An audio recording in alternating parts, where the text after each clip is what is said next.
Salman Al-Farisi menghabiskan waktu di Madinah untuk mempelajari Islam dari Nabi Muhammad SAW dan para sahabat yang lain. Ia juga memperjuangkan hak-hak kaum miskin dan tidak segan-segan mengkritik kebijakan pemerintah jika dianggap tidak adil.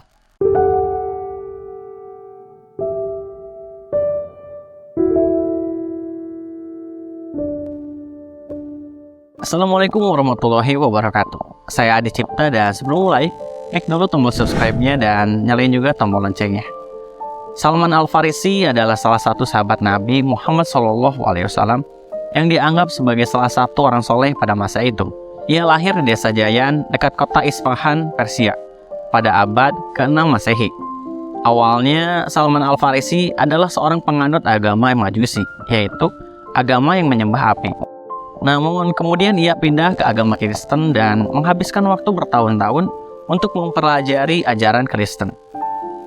Salman Al-Farisi kemudian mendengar kabar tentang seorang nabi baru yang muncul di Mekah, yaitu Nabi Muhammad SAW.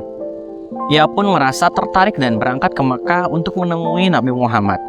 Namun ia tidak berhasil menemukan Nabi Muhammad di Mekah dan kemudian pergi ke Madinah untuk bergabung dengan kaum muslimin. Salman Al-Farisi menghabiskan waktu di Madinah untuk mempelajari Islam dari Nabi Muhammad SAW dan para sahabat yang lain. Ia sangat rajin belajar dan bertanya kepada Nabi Muhammad dan para sahabat tentang ajaran Islam. Ia juga sangat tekun dalam beribadah dan sering melakukan puasa dan salat malam. Salman Al-Farisi dikenal sebagai sahabat Nabi Muhammad yang sangat ahli dalam tafsir Al-Quran. Ia sering dijadikan rujukan oleh para sahabat lainnya dalam memahami makna Al-Quran.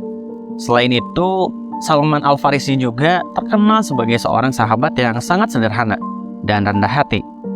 Ia tidak pernah meminta imbalan atau hadiah atas jasanya dalam berdakwah dan membantu kaum muslimin.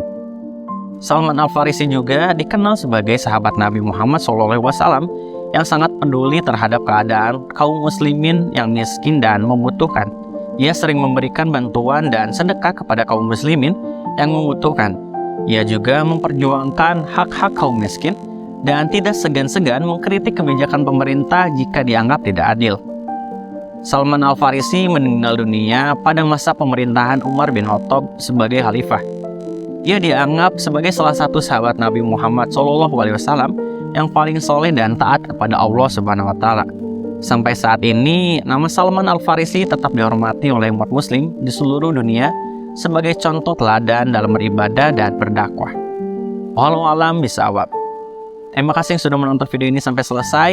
Jika video ini terasa bermanfaat, kalian bisa share ke siapapun biar semakin banyak orang yang mendapatkan manfaat dari video ini.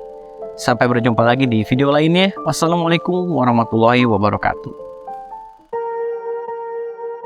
Swear I won't forget this, why do I regret this? In my mind reckless, thoughts are feeling endless. Sitting up I'm breathless, anxiety's infectious. I feel so defenseless, betrayed and embarrassed. I hate being open, I hate being broken. I feel like an ocean filled up with emotion.